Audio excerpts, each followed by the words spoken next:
Hi. The Pakistan captain was there in the morning. He said it's a do or die game for him, for his side. And everybody knows Pakistan on a given day can beat anyone if they play to potential.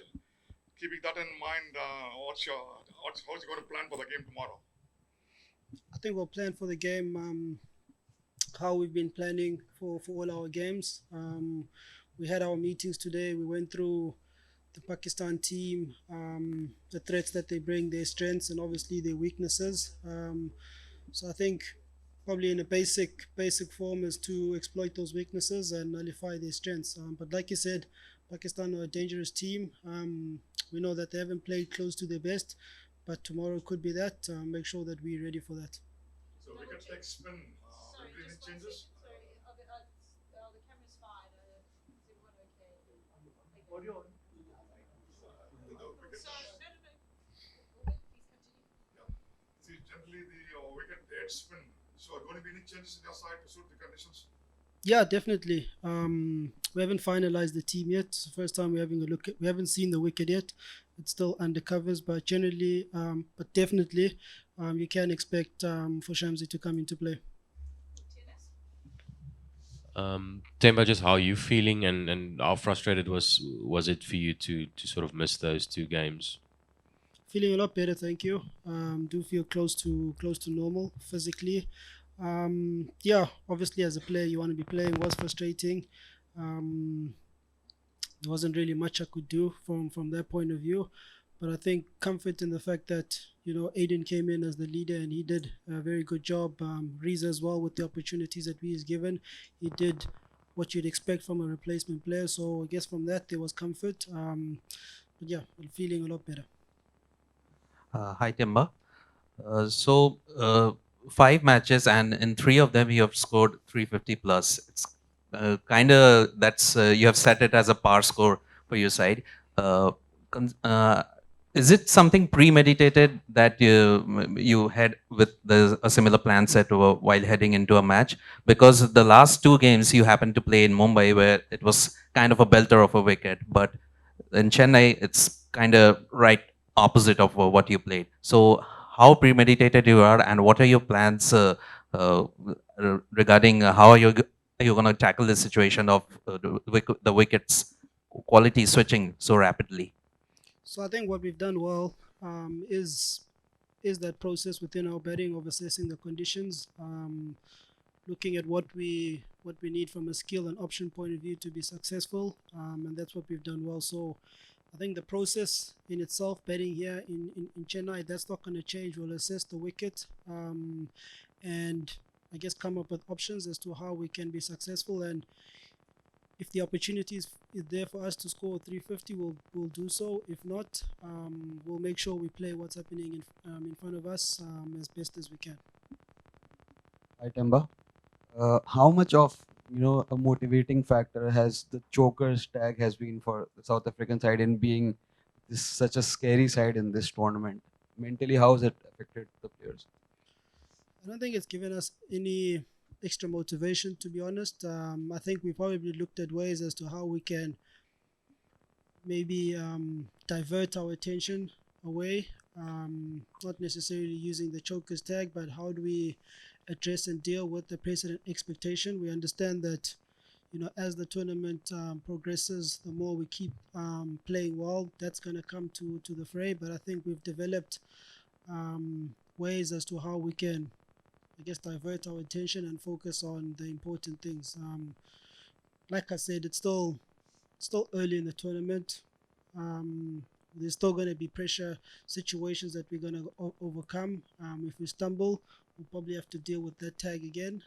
But for us as a team, we're looking at other ways to be able to deal with the pressures and expectations that come with being on the field. Hi, Timba. Um, in your team meeting this morning, just how much information are you drawing out of Eric? Spent quite a bit of time here, and what is the kind of stuff that he's telling you to expect when you play out there tomorrow? So definitely from a bowling point of view, there's a lot of nuggets of gold that are coming from Eric. His experience of, of obviously having coached in this part of the world. like I said, we haven't seen the wicket, but he'll probably be the person that will be leading that conversation there. But yeah, he's been invaluable from that point of view, from a bowling point of view. But I think also from the intangibles, the pressure and expectation from that point of view. If you ask a lot of the guys, he's almost played like a grandpa role within the team, kind of finding ways to almost regulate our emotions. So it's been refreshing from that point of view. Yeah, How's Temba? Welcome back. thank you. I think you guys have been massively successful batting first. The fact that this is considered a slower, more turning spinner's pitch, does that change that mindset? Are you still going to look to bat first if you win the toss? It's a good question. Watched the Afghanistan game with Pakistan, and it seemed to get a lot better batting under lights. So I guess there's that temptation from a batting point of view, at least. And then there's obviously us needing to consider the fact that we've had a lot of success of late batting first. So fortunately for me, I don't have to make that decision right now, Tolford. But I think we know somewhere along the line in the tournament we'll have to bat second. And I think the conversations that we've had as batters is to find ways as to how we can still follow that same process that we follow when we're batting first. Yeah, that's how I can answer it now. Yeah, taking off from that question, at a time when most teams look to bat second in India, like what makes South Africa such a good batting first team in this tournament? What gives you the confidence to break the mold? I think I'll always fall back on our process, like I've been speaking about. I think you always want a good foundation being set. The guys who are batting at the top order, I think batting in the subcontinent, that becomes very important. Having guys, your openers, your top three who are able to lay the foundation. And look, I mean, we've also got explosive guys. Aiden, who can play both roles. You've got Classy, I think he's in the league of his own at the moment, the way he's hitting the ball. You've got David, and you've also got Marco Janssen, who's also, he's also finding his feet in terms of clearing the boundary. So, that explosiveness that we have in our middle order, I think that's obviously helped us to be really destructive in the death phase. But I think it's all due to all the foundational work that is done by the guys at the top. It helps when you have a guy like Quinton de Kock as well, who's played in these conditions over a number of years now. He really knows what's going. He's in form and he's making it count.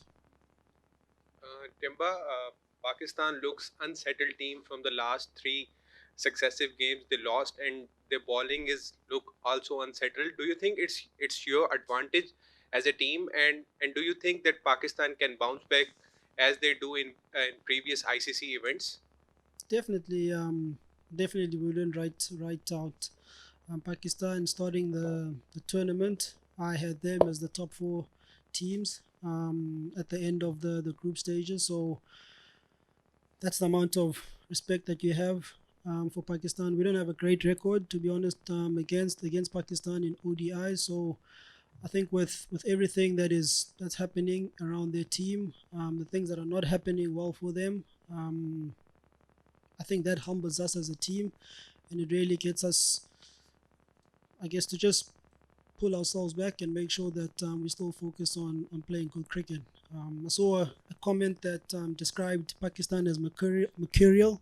I had to Google the word, but it spoke about how a team can be good one day and not so good the other day. So we want to make sure that when they're good, we also good as well. Emma, you spoke about the explosive middle order. You have one, and Klassen has been batting really well. We saw the other day Maxwell as well. How important is it for a team to have that explosive middle order batters coming good in such a tournament like this World Cup? Very important. I think, like I said, the success of those guys is due to the foundation that is set for them. You don't want guys like that walking in the 15th over or the 20th over. So you really want to be setting up the game for them to come out and express the talent and ability that they have.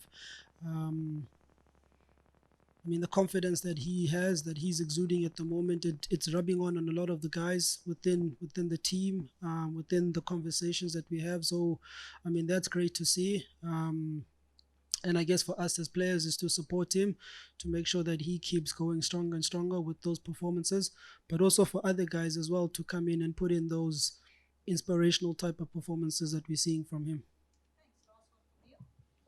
Temba, as the tournament approaches the business end and semi-finals come into focus, it just seems that this squad has an unusually high percentage of players who are not prone to great emotion, don't take the highs particularly high or the lows particularly low. Would you say, when you look at, I don't know, Classy, yourself, and Aiden and KG and Lungi, everybody, there seems to be a lot of very relaxed players, an unusually high amount. Would you think that's a team characteristic? I think behind the outside of the cameras, the guys are quite emotional. I think that is a skill that we're all trying to learn, even myself. I think it really, when we get into those pressure moments, Neil, I think that's where it's really gonna count.